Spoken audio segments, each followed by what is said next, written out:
On Tuesday, more than 100 CFS workers with the Métis Child and Family Services Authority in Manitoba went on strike. They want wage parity, meaning the same pay as CFS workers employed by the provincial government. Kyle Ross is the president of the union. These workers have the same education.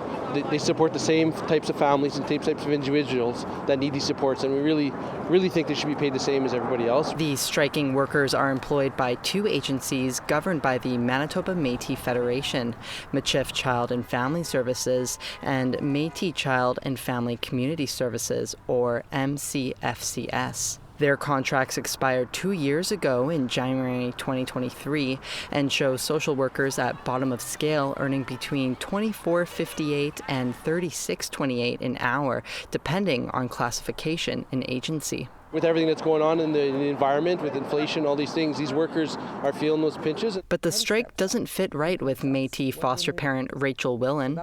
She's been working for MCFCS and other agencies as a caregiver to children for over 10 years. She says foster parents who provide 24/7 care are being overlooked in these discussions. Totally undervalued. I mean, we're expected to look after a child for $25 a day, and that requires, transportation, medical, eye exam, clothing, food, snacks, lunches.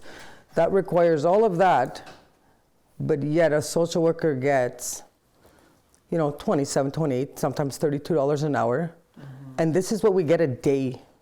It's been almost 13 years since the daily rates for the essential care of foster children in Manitoba were increased. The province now says they will increase those basic maintenance rates from 2012 by 10% come October 1st this year to around $24 and $34 a day, depending on age and location. Willen says any extra funding towards CFS in the province should be spent directly on kids in care and at-risk families to prevent apprehension. There's no need for a salary increase when that money could be going to our families. Sherry Gaunt, the Manitoba advocate for children and youth, says the basic maintenance rate increase is a good start for providing better care to kids, but not enough to meet inflation. She says a fix to the problem is spending more on keeping families together and out of foster homes.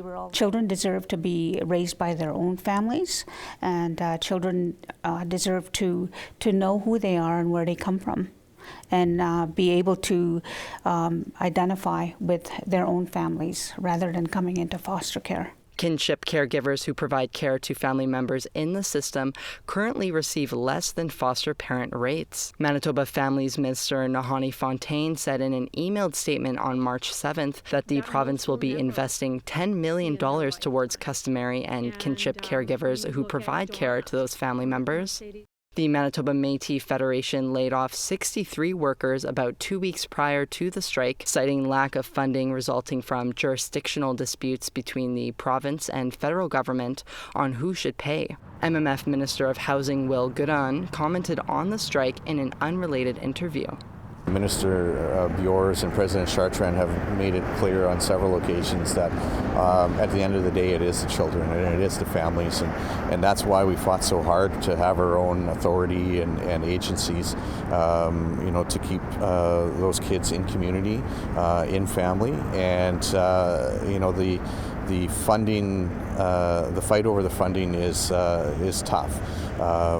Because I don't think anyone wants to see what's happening. The CFS system has been plagued with troubles and criticism for years. But no matter where you think funding should go, the kids appear to be on everyone's mind. And all these issues need to be addressed. It's not as simple as one or the other. I think we have to address them all if we really want to have a quality system and if we want to try and avoid the issues that come later if these families don't get the supports. The strike will continue until a deal is reached. Sav Jonesa, APTN National News, Winnipeg.